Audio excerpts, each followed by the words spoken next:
Ready to go? You're muted. Okay, see, I wanted some of the glitches to be on my end for once. How about my share, taking one for the team with technology issues? I love you. And if I don't have any, I'll just create my own. Thank you. Here we are. Solidarity means so much to me. Hi everyone, welcome to Learning Space. My name is Nicole Gugliucci, and I am with my co-host here, Georgia Bracey. Hi there. At the office because her computer works. Yeah, I know. We are far from each other, sort of, today. Through the wall. I have had problems with 3 different machines today. So, as you can see, I'm in my home office. So hopefully the internet has been fixed here, and we will go through a smooth broadcast. Apologies for the late notice, everybody. I thought I had put up this event page days ago, and apparently I had completely forgotten. I was sick a couple days last week, so that's kind of thrown everything off. So thank you guys for being here, and if you missed it, I apologize, and thank you for watching on the reruns. So we had to change again because I messed up and didn't confirm with our guest in time. We did have to switch topics around with what we were going to talk about next week. We're going to try and get Sarah Mitchell back on to talk about family science at NASA. So this week, you get a topic that we've been trying to do all about Earth caching. So this is a sort of a, I don't know, it's not quite citizen science, but it's definitely citizen engagement. Yeah, right. It's informal science, which I can talk a little bit about. So yeah, there's some overlap with citizen science, which is kind of interesting, but it is different. It's not, you're not doing science, but you are engaged in science activity, science-related activity, and hopefully science learning. So there's some overlap. Yeah, so George is going to tell us a little bit about what Earth caching is. Neither of us are terribly experienced at it, but you are working on a project that is researching Earth caching and Earth cachers. So I don't know if you want to start by explaining what Earth caching is, and maybe start with geocaching because people might be more familiar with that term. Yeah, exactly. So geocaching has been around for much longer than Earth caching, and Earth caching kind of comes out of geocaching. So yeah, that's a good place to start. And there's a nice website for it, geocaching.com. If you aren't familiar and you want to learn more about it, that's the place to go.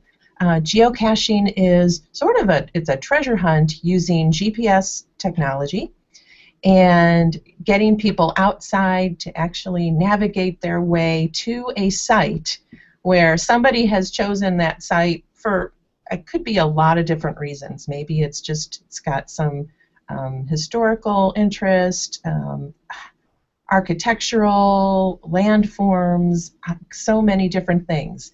Maybe it's just a beautiful site along a trail and somebody wanted to get other people to navigate their way and find this particular site. And so to mark the site, there's usually a small box of some sort, and inside the box is sometimes a logbook, sometimes just little toys or trinkets.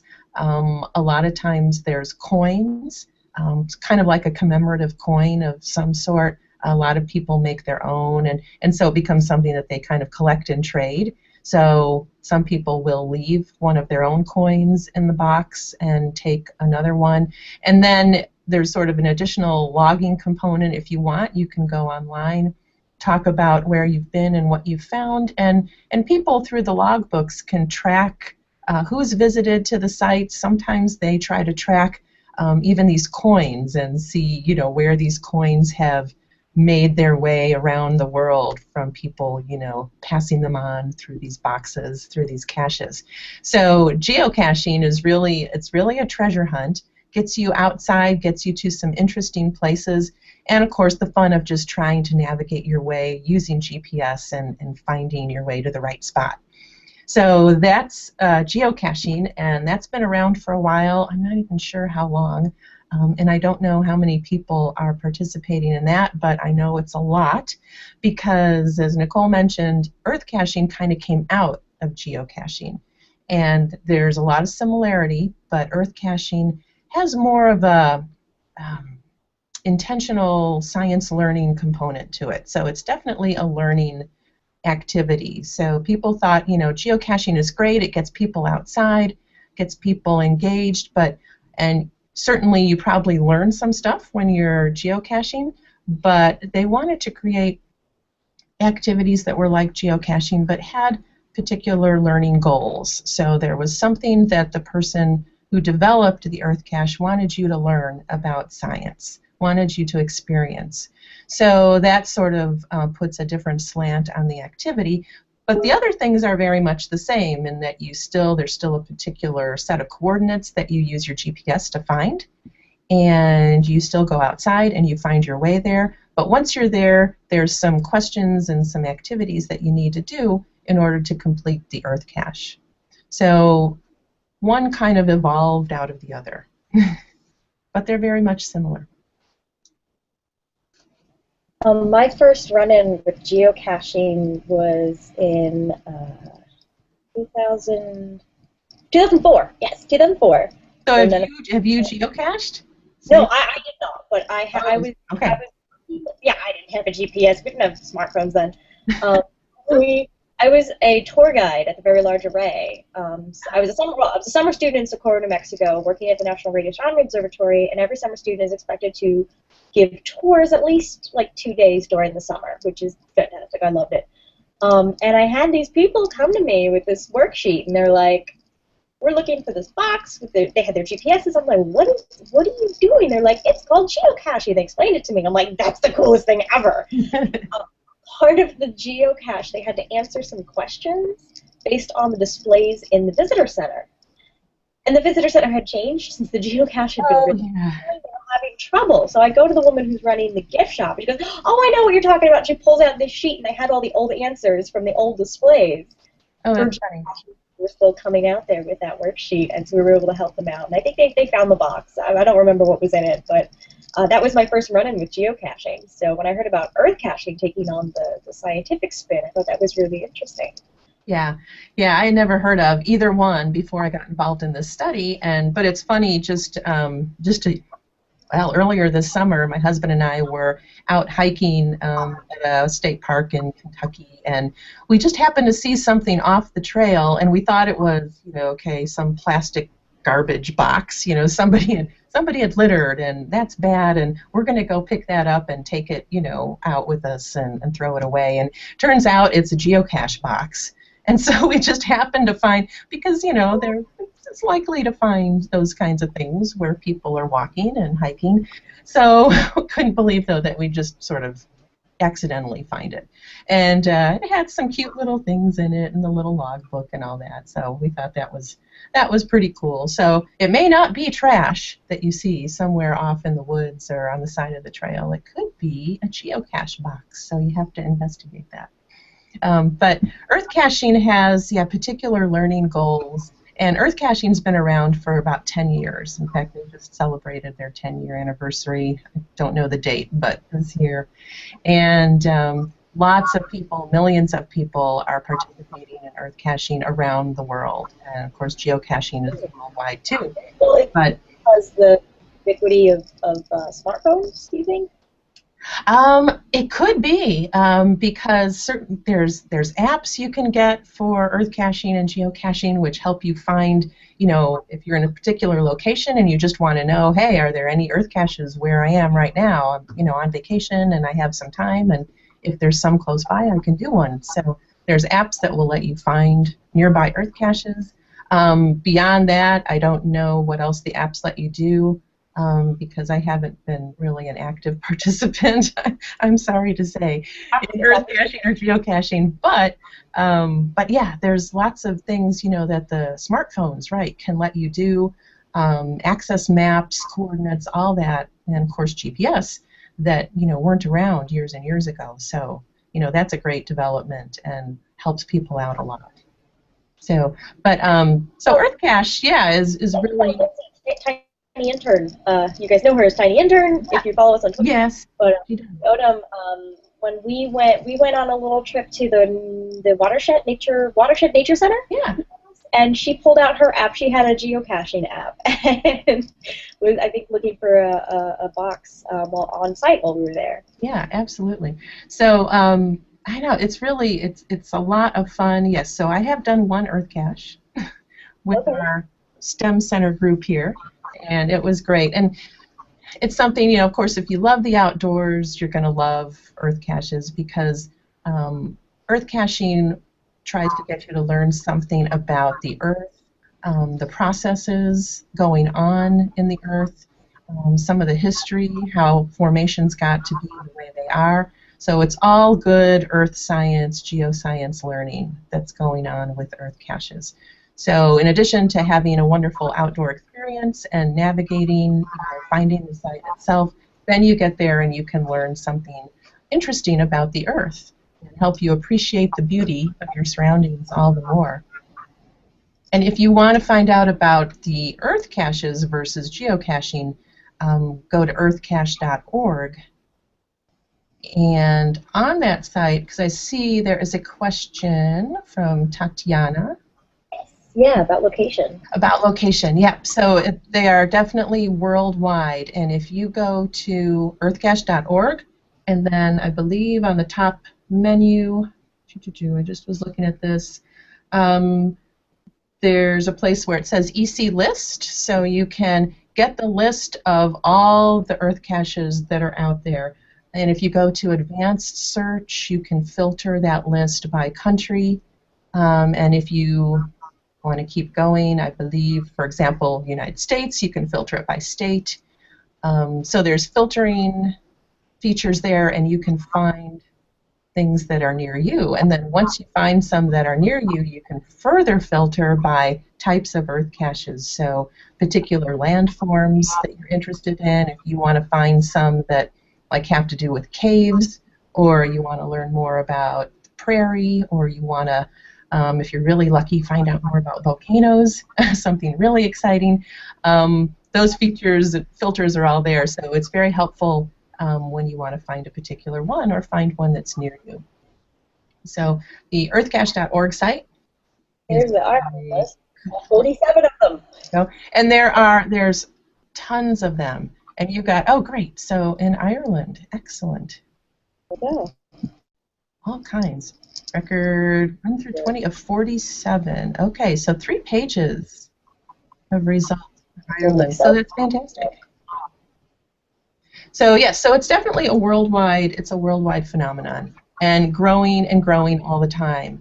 And because of that, we decided we wanted to study this thing that's huge and getting huger, but really nobody has studied Earth cachers or Earth caching before, so that added a little more excitement to it because it's really a new area of study. And as Nicole mentioned, you know, there's some overlap with citizen science. There's some aspects of it that might be the same. Certainly the potential for science learning, for being engaged in a science-related activity, for doing this on your own time, which is the big sort of similarity. It's informal science, so that means it's not necessarily happening in a formal classroom.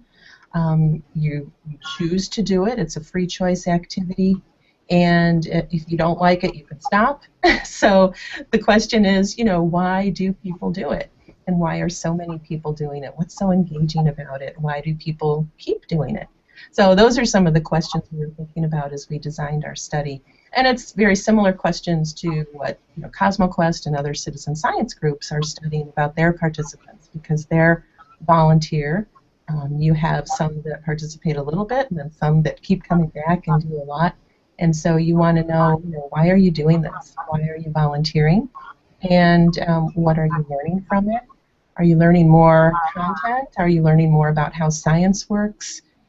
Those are more citizen science the questions. But for us, we wanted to know the learning piece. You know, what do Earth cachers at least think that they're learning? And why do they keep participating? So what is it about this activity that keeps people doing it? And then we also just asked them to describe their experience Earth caching, because we wanted to know more about the experience itself. What makes it easy? What makes it difficult? Are there any barriers to participating? would they do it more if maybe it was a little different? So some of it was just basic gathering information about the experience itself because it hasn't been widely studied. So we did that Earth cache at the Watershed Center, and it was I mean, it was all flat. It was a very easy little walk. Yeah. And for me, it felt kind of like a self-guided tour. Yeah. Like you show up, you don't have tour guides or anything, and they don't and you're out in the wild. You don't necessarily have signs telling you what you're looking at, but you take this piece of paper with you or an app, whatever you have, and you're answering questions and looking at it and going through, and that is kind of like giving yourself a tour. Do you know is there like a spectrum of difficulty of these activities where that one maybe was that like an easy one?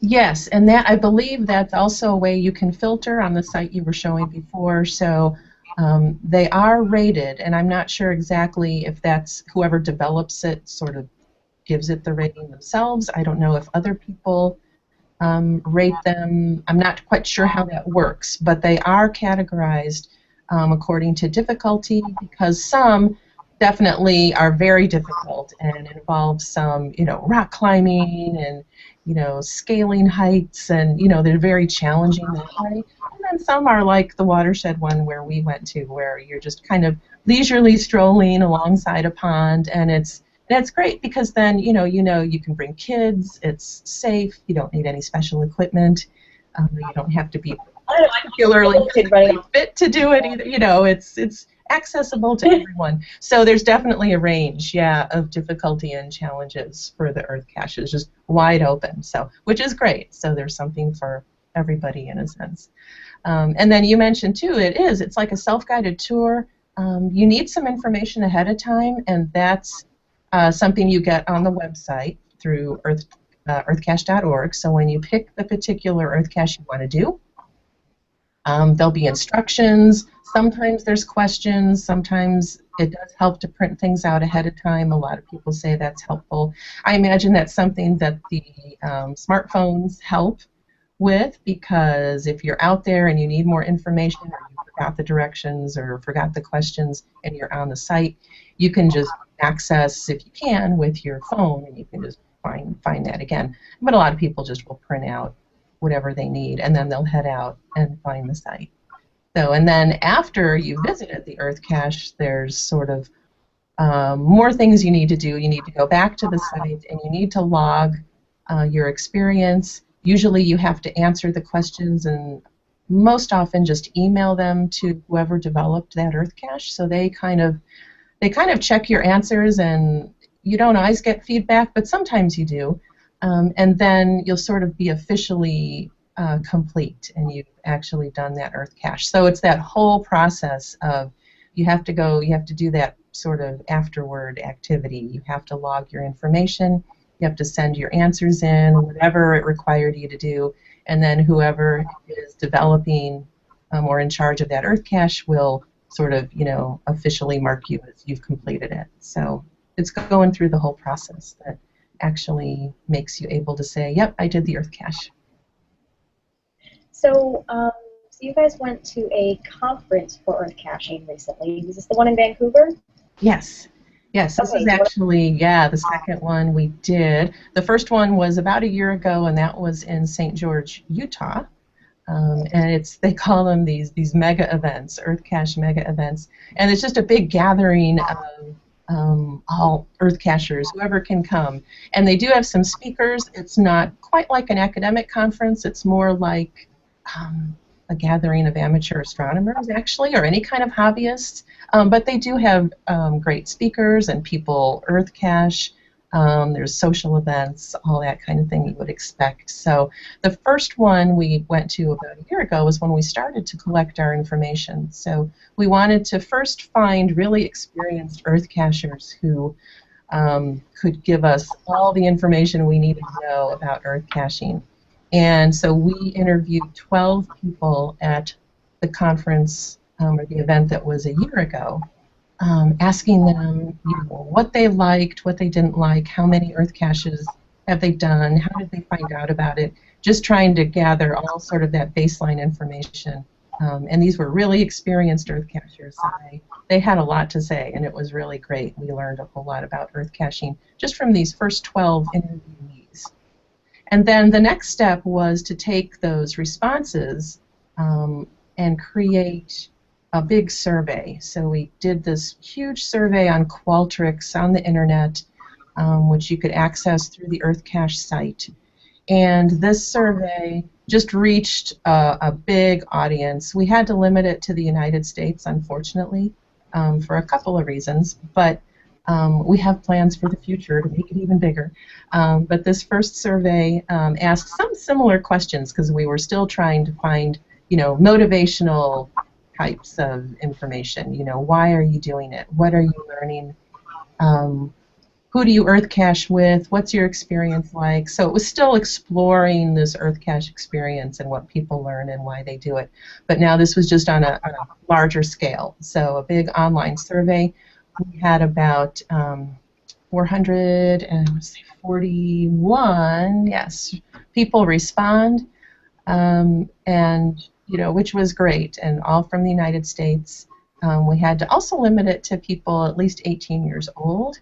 So one thing, again, maybe for the future, we're thinking of, yes, is we didn't get a lot of information about the kid experience with Earth caching. We did a little bit through the adults, but we weren't able to talk directly to anyone younger than 18. So that's something we want to kind of emphasize a little more and figure out good ways to do that in the future. But this was a good start. So we got a lot of responses from United States adults Earth caching to try to see what was going on out there with it. And I can bring up, so I can share a couple of the things we found out from that study. I wanted to interject. And sure, yeah. Glad. I vaguely heard of this, but don't know much about it. This is back to the geocaching we were talking about. If you've ever heard of Ingress, it's a game by the Google sub-company that's based on geocaching, only with a lot more locations or portals. And it's more of a control game than a treasure hunt. And I don't know much about it, but I guess if you have played Ingress or know more about it, you guys can comment and chat with me about that. Unfortunately, I have not seen that. Or actually, I've heard of it, but I've never actually played with it. I've never heard of that either, but that sounds cool. Yeah, excellent. Okay, let me see if I can screen share. Always the big if. You can screen share. Fun. I know. Here we go. Have the pinwheel of doom. All right, share. Yay! Sharing. Okay, looks like it's sharing. Okay, so some basic results this is from the big survey that we did. Sorry. And as you can see, we have a largely male population who are Caucasians and somewhat, I guess you could say, middle-aged, doing the large part of the Earth caching. So, 65% male, 91% Caucasian, and then about a little over half, about 54%, were in the age range of 45 to 64. So, and that probably sounds familiar to citizen science people. There's a lot of overlap there. Cosmoquest study, but the age and gender, actually, your gender is even more equitable than the one we. A little bit, because this involves technology, so there's a technology aspect to it that might be at work here. But we really don't know, and it's a lot of stuff we still have to follow up on. We're still analyzing data, and so we're not even really at the point of drawing any major conclusions here yet. So there's still a lot to think about. But this is the data that we got, so it's a beginning. So we know that this is kind of the population that's out there, at least from this survey. And of course, this survey was online, which creates some bias there. So there's other places that we maybe need to look to get a little more information. Let me show you just a couple other things. So looking at education and finances here, we've got a a large chunk of the Earth cachers having at least a bachelor's or higher, so 34% had a bachelor's degree. And then household income from our bins, we looked at 70,000 to 99,000, and that was our largest group, and that came in at just 25% there. So again, some fairly, fairly well-off kind of group, educated, fairly well educated, not really that surprising, I think. And then, of course, this is not really a surprise at all. The caches, a pretty active group, so 33% of them doing at least 140 caches every year, which is really impressive if you get to know Earth caching, because Earth caching involves sometimes a lot of travel. We heard over and over again that, boy, there's some people that they find, I'm going to stop sharing here for a second. They find the Earth caches that are in their area, and then, they do them all, and then, you're faced with, I need to travel to other places to do more Earth caching, right? So then there's travel involved, which involves time and money, and so sometimes it can be pretty difficult to get a lot of Earth caches under your belt in a year. So a lot of people that we talked to already were traveling for different reasons. They just either like to travel and were able to. They traveled for work, and they would do Earth caching along the way if they could. So it's definitely something that might require some travel. So the other main part, besides finding out who we had Earth caching, was which caches people really liked. And so let me share, go back to sharing for a second.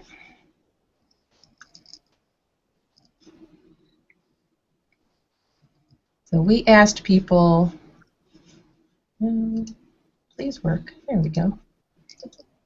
We asked people what their favorite type of Earth cache was. We asked them what they didn't like.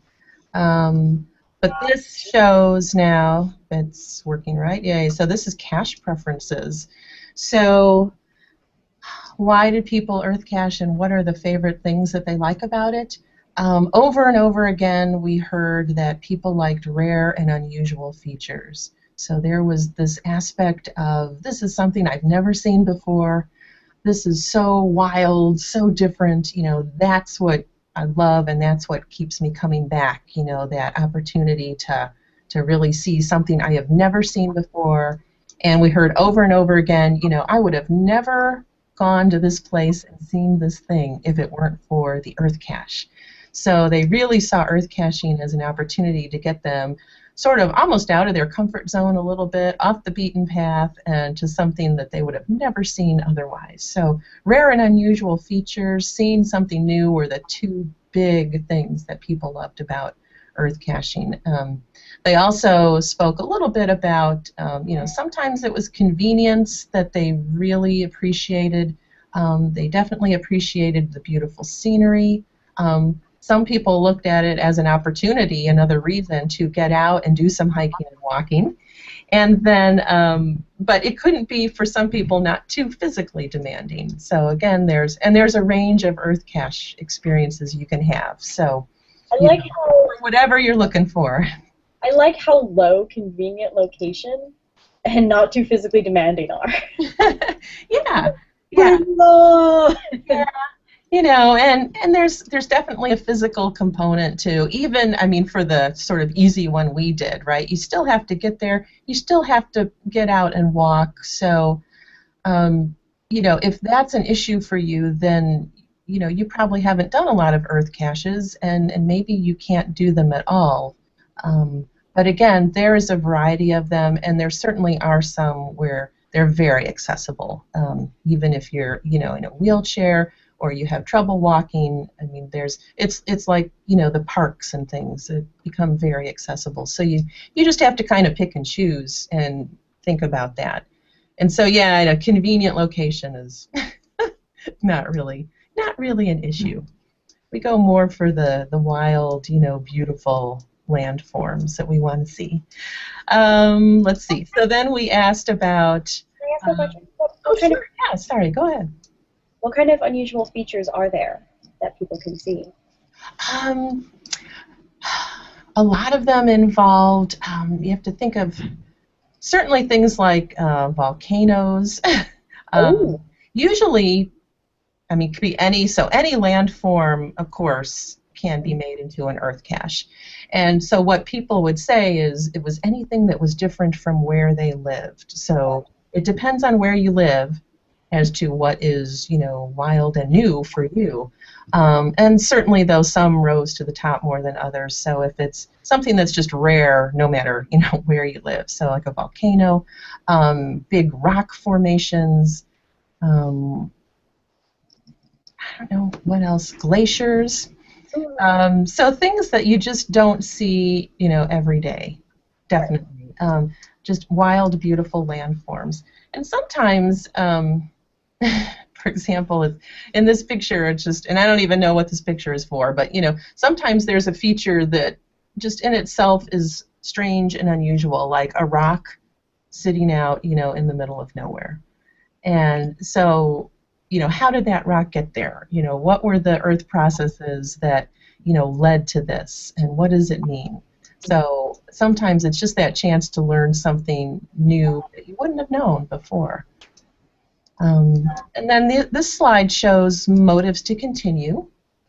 So again, learning about the Earth is really big. So we also discovered that learning was really important to this group. They wanted to learn. They wanted to see the really cool things, but they also wanted to learn about why they were there, what it meant, and then, just more about the Earth. But there were other motivations also. So sometimes it's, traveling, being outdoors was kind of a nice one, and then learning. So. Again, here it's interesting, not necessarily spending time with friends and family, and that's an interesting one. We had lots of Earth cachers that, for them this was something they did on their own, and it'd be interesting to kind of dive into that a little bit, and which we didn't really have time to do. But, is this something that people like to do more as a chance to really get away from everything, so they want to go alone, or is it just sort of logistically difficult to get the whole family or to get a big group together and go do this? What's kind of going on there? But it did seem to be more of a solitary kind of activity in a way, for whatever reason. Okay. So there's some, what reminds me about citizen science motivations too with this is, again, we got with CosmoQuest and with Galaxy Zoo and a lot of those kinds of projects, it's that interest in discovery and interest in seeing, something really awesome that they haven't seen before. That's a big player in citizen science, and so it's also something we found with Earth Cache. So there was some overlap there. Let's see. And so the other thing is that we're thinking about is that this is an activity that can be a nice educational activity for inside the classroom. So even though it's technically informal. Using this. Oh, sorry, say that again? I was wondering if you ran into any teachers using this. We did run into at least somebody who was working at a nature center and did more like camps. So it was still informal science, but she used Earth caches in that capacity. So she took her groups out and did Earth caching, and it was through this nature center that she worked at. We didn't really talk to anybody who was a formal educator and used this, but we know that there are some teachers out there that do use it, and in fact, if you go to the earthcache.org site and you go to the Getting Started link in the top menu, there's a place called Earthcaching for Teachers. Put earthcache.org in the showcase. Oh, sorry, say that again. I did put earthcache.org in the showcase for those of you. Okay. And So there is a guide for teachers. So you can download this. I happen to have it.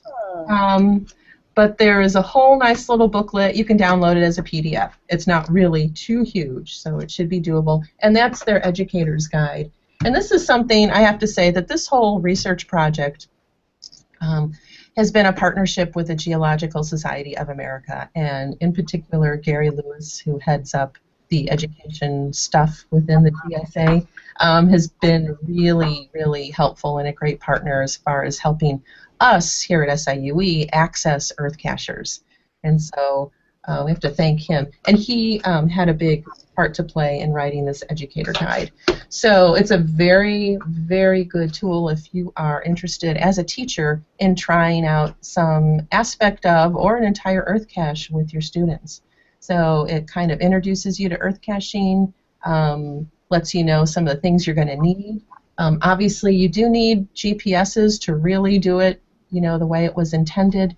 But if you don't have that, there's ideas in this book about how to either, you know, borrow some, write grants for them, or even do an Earth cache, you know, from your school or from campus, as they call it. So if you can't get out there, you still need internet, but you can, you know, have some aspect of the experience without really going out into the field, you know, if you're limited that way. And, you know, ideally you'd go out and experience, you know, the real thing, but if you can't, you can still get a lot of the fun and the benefits and the engagement by just having internet access and staying in the classroom, if that's what you can do. So there's a lot of great ideas for how to get Earth caching into the classroom, into the formal education world with that. So what was it like hanging out at the Earthcacher conference? I mean, did you get to talk to people about their experience? It was. Research? Do you have any interesting stories from that? These are a bunch of really gung-ho people. It was so much fun to be with them, and they're all, you know, they're all these real energetic, outdoorsy types, and they're just out there, you know, exploring their surroundings. Really, you just get the sense of people that are kind of living life to the fullest, and they're big adventurers, and they're so, you know, like, I mean, I keep thinking of amateur astronomers because that's who I'm familiar with, but if you've ever been to a star party and you see the amateur astronomers, you know, they're so gung-ho because they're doing what they love and they want to share. And so it was the same thing with the Earth cachers. You know, you just got the sense of that this was the greatest thing ever. They were doing what they love and they want to share. And so they were wonderful. We talked to 12, actually 13 of them, because one was a husband-wife team. And the first year we went, and they were just so friendly. You could tell they really loved this. They thought it was such a valuable activity and interested in the research side of things too. And then when we went back, so this past time we went back and we presented our initial results, just some of the stuff we've been talking about today. And they were, again, very interested, very appreciative of the fact that somebody's, you know, looking into their experiences and this activity. And, you know, the fun thing about these events is that they always are located at a really cool geological place. So this last one being in Vancouver, of course, there was the rainforests that are there, the temperate rainforest, lots of cool places to go and see. So the surroundings are really amazing. And we did a little follow-up interview with some of the Earth cachers when we were here last time too. And again, that was just sort of to check our results and make sure we were on the right track with what we were thinking. And again, they were just very accommodating and very willing to sit and chat with us. And so it was a really great time. Did you get a sense of what gets people started with Earth caching, like where they first heard of it? Yeah, that's a great question, and I'm not sure. And it was partially the weird way we asked our question in our survey, in our interviewing. You know, we asked, you know, how did you get into Earth caching? And most of the time the answer was through geocaching, and we didn't really follow up with, well, so how did you get into geocaching? because we were just cache focused, I guess, at that point. A lot of it, though, we heard some stories of certainly, parents, family that were interested. There's a lot of geoscientists that are, of course, involved because of the earth science, content that's in there. But I don't have a good sense of, how did you first, stumble onto, if that's how it happened, geocaching or earth caching. A lot of it, sometimes it's just word of mouth and somebody, they know is doing it. There were a few times we would hear that, but I don't have a good sense of, the bulk of the people got into it this way.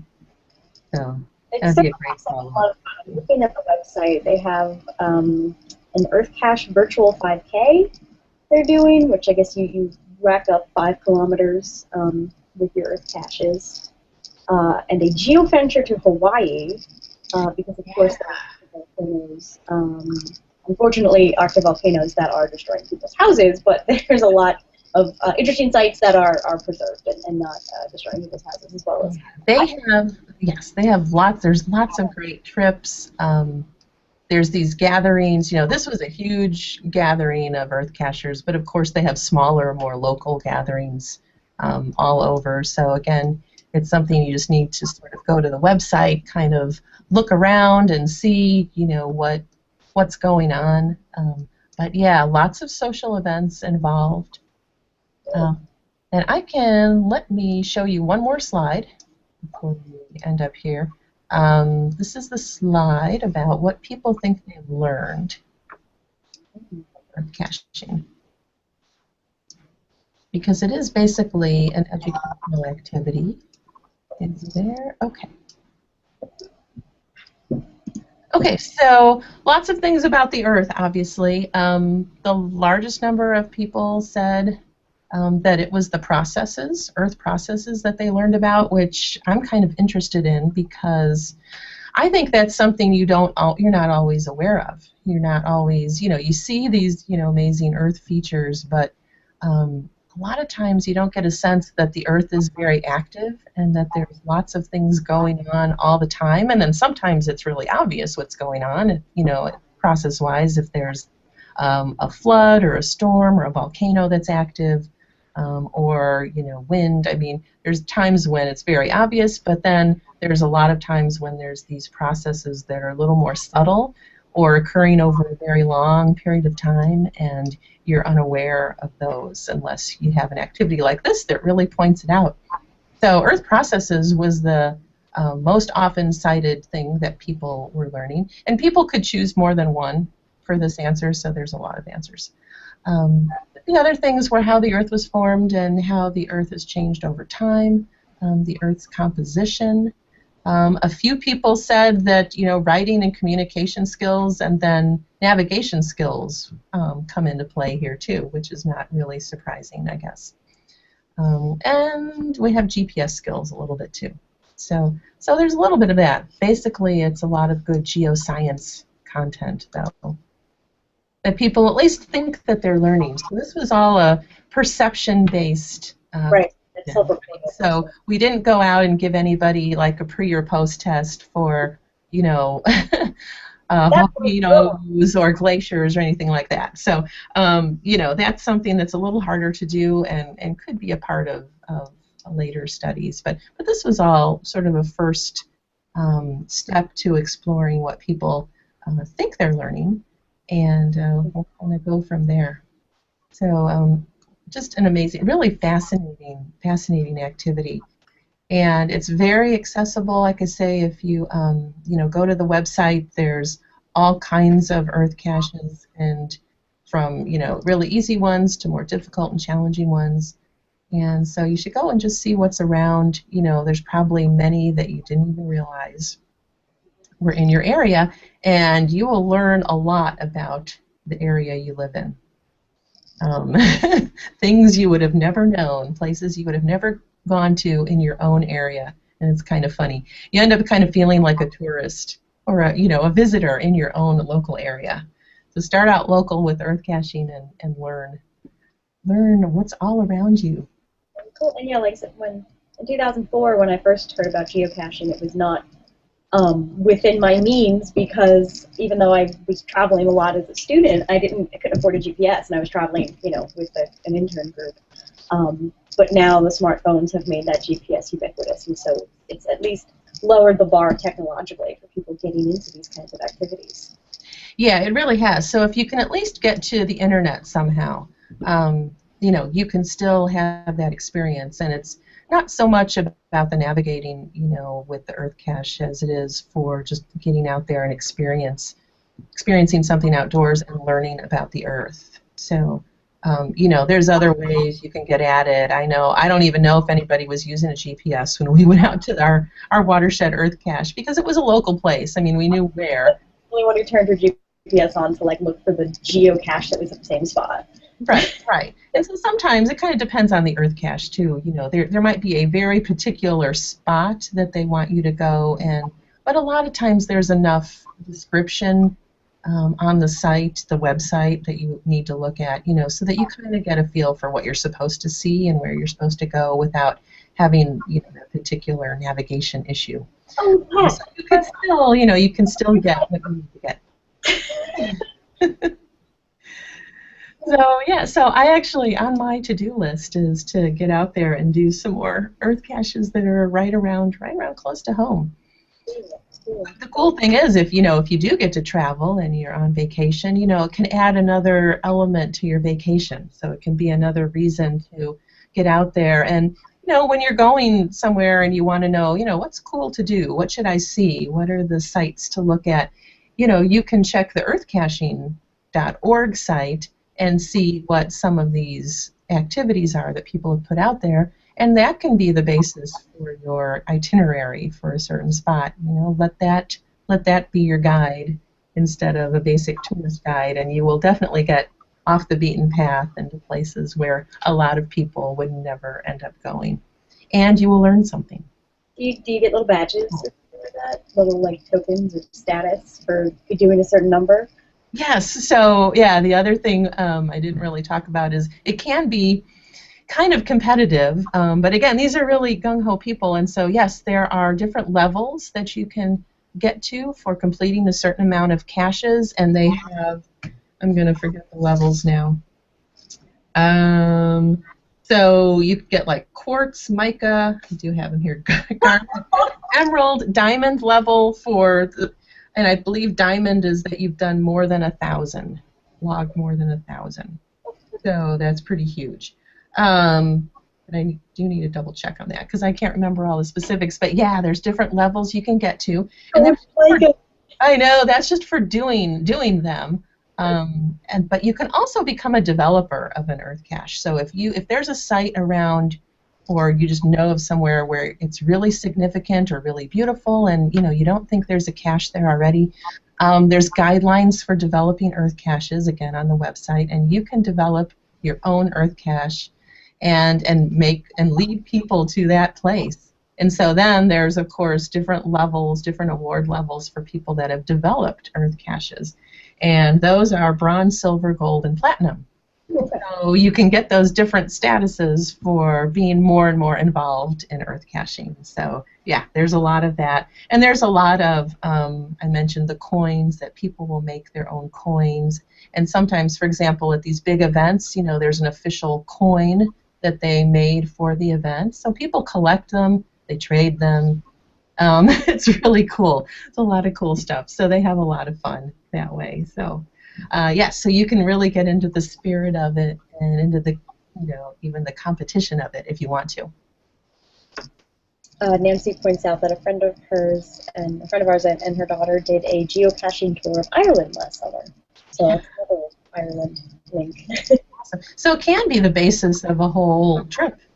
And it is. A lot of the people we talk to who are really into it, this is how they look, pick an area they want to go, and they look for all the Earth caches that are there, and that's their goal, is they want to get out there and they want to log all the Earth caches that are in a certain area.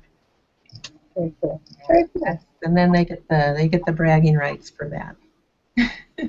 There's another hobby I wish I had time to do.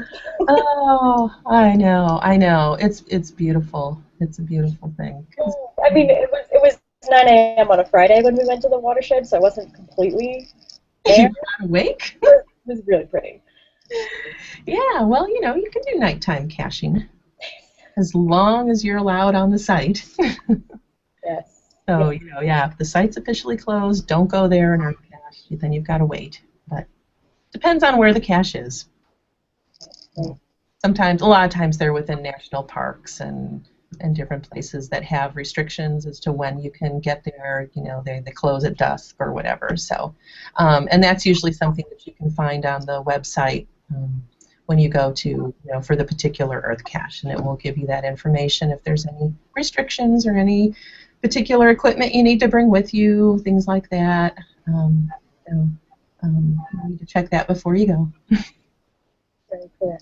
So hopefully we are going to be able to expand our study in the future, and there's different things we haven't decided yet, but there's a lot of questions that we still have. We still want to know about youth and how they're involved. Can we broaden participation to this activity? Can we get more minority groups involved? Are there barriers out there that are keeping people from being involved, or is it just an awareness thing? And then, the whole intersection with formal education. We want to talk to, hopefully, some teachers, see who's already using earth caching in the classroom, and then get the word out and help more teachers do that. So lots of things still to look at in the future. So hopefully we will have a grant of some sort that can let us. All the grants. Yeah. So that's the plans for the future. That's where it'll go. But it's been an awesome project so far, and earth cachers are awesome. And if you haven't tried it, you should definitely try it. Give it a go, unless it's below freezing, unless that's your thing. Well, hey, don't let the weather stop you. Yes. Really cold weather in the past few days, so that might be your thing, but if not, wait for spring. I know. You always have to be safe, too. It's cold out, just prepare. Bundle up. Are there any dog-friendly ones? Can I take Bracey out on a walk? Oh, again, that depends on the site, so you just have to check. But yeah, most of them probably would be okay with that. But if depends on where you're going, so you need to check that on the site before you go. Very cool. But yes, get your dog earth caching. The exercise. Our block's getting boring. Oh, see, then you can go walking with a purpose. Yeah. Right? You'll learn more about the earth. Very cool. Yeah, go somewhere you haven't gone before. So Elad says, "Ooh, there's a site not far from my home. So go do it. Tell us how it was." So if you go out and you do an earth cache, let us know what you did. I would love to know, what your experience is. So you can email us, educate. Or ping us on Plus. Yeah. That's why we're there. That's the thing. People know where to find us. So Well, good and thank you, bad. Georgia, for coming Sure. and talk about this topic, and especially last minute because I asked you yesterday. No problem. It's great. It's great. Awesome. Yeah. Thank you guys for watching, for your comments and questions. Let's see, our usual schedule has us doing the weekly space hangout on Friday at noon Pacific. I know I will not be there this week because I'll be on the road to a con. In fact, I'm wearing the t-shirt for it. I should show you guys because it's dinosaurs in space. Nice. It's actually Skepticon, so it's a skepticism, atheism conference in Missouri within driving distance. But I'm going to talk about citizen science, of course, because there's a lot of overlap with people who are interested in science in that community. Yeah. So anyway, if you're in Missouri this weekend, come to Skepticon. Otherwise, go to the Weekly Space Hangout on Friday with Fraser Kane and all of the space journalists that he's rounded up this week.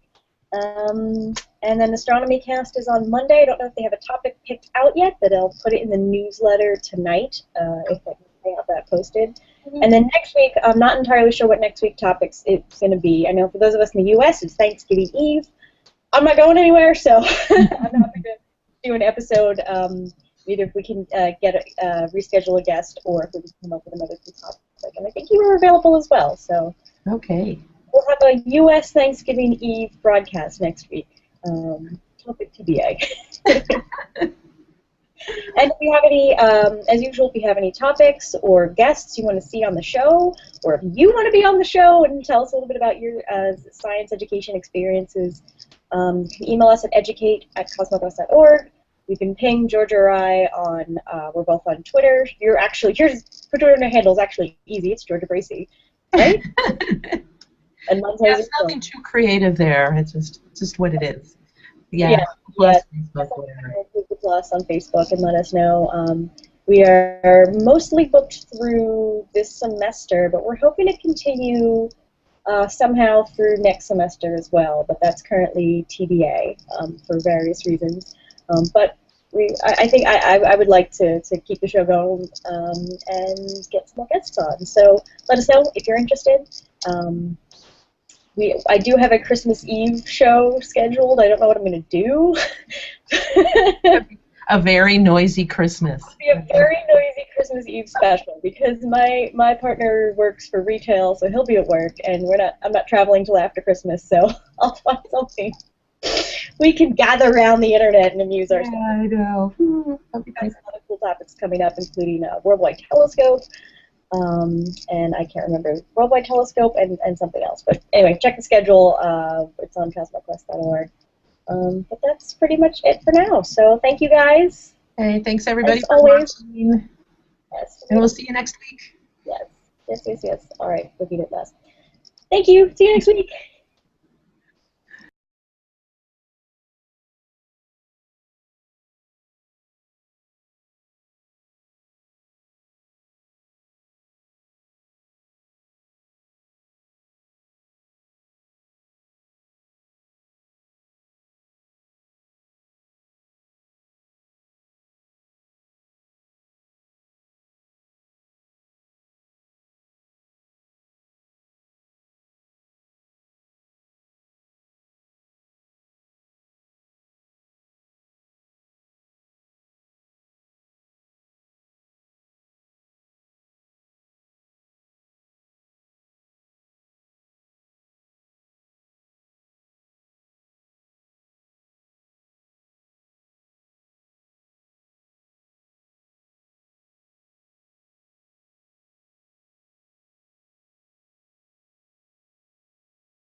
Ready to go? You're muted. Okay, see, I wanted some of the glitches to be on my end for once. How about my share, taking one for the team with technology issues. I love you. And if I don't have any, I'll just create my own. Thank you. Here we are. Solidarity means so much to me. Hi everyone, welcome to Learning Space. My name is Nicole Gugliucci, and I am with my co-host here, Georgia Bracey. Hi there.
the office because her computer works.